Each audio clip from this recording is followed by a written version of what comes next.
আমবাসা থানার পুলিশের নাকা অভিযানে বড় সাফল্য। 2 লক্ষাধিক টাকার গাঁজা সহ এক যুবককে আটক করেছে পুলিশ। পুলিশ সূত্রে খবর, মঙ্গিয়াগামী এলাকা থেকে এক যুবক বাইক নিয়ে আমবাসা রেল স্টেশনের দিকে আসছে।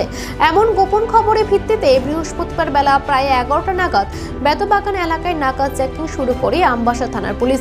TR01 AR 6599 নম্বরের একটি হোন্ডা মোটর বাইক নাকা পয়েন্টে পৌঁছালে পুলিশ দাঁড়াতে বললে বাইক চালক তনুজিৎ দেববর্মা পালানোর চেষ্টা করে, তবে নিয়ন্ত্রণ হারিয়ে বাইক থেকে পড়ে যায় সে। সঙ্গে সঙ্গে পুলিশ তাকে আটক করে। পরবর্তীতে তার ব্যাগে তল্লাশি চালিয়ে উদ্ধার হয় 9টি প্যাকেট গাঁজা, যার মোট ওজন 13.5 কেজি। উদ্ধার হওয়া গাঁজার বাজার মূল্য আনুমানিক 2 লক্ষাধিক টাকা বলে জানিয়েছে পুলিশ। গোটা ঘটনা সম্পর্কে বিস্তারিত জানান আমাদের NDPS অ্যাক্ট ও মোটর ভেহিকেল অ্যাক্টে মামলা রুজু করা হয়েছে।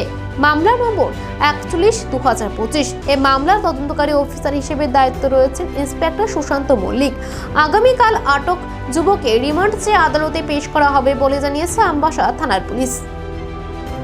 আজকে আমবাসা পুলিশ স্টেশনে একটা খবর আসে যে একটা বাইক, হুন্ডা বাইক মুঙ্গিয়াগামীর দিক থেকে আসবে এবং ওই বাইকের যে রাইডার সে কন্ট্রাব্যান্ড আইটেম নিয়ে আসতে পারে।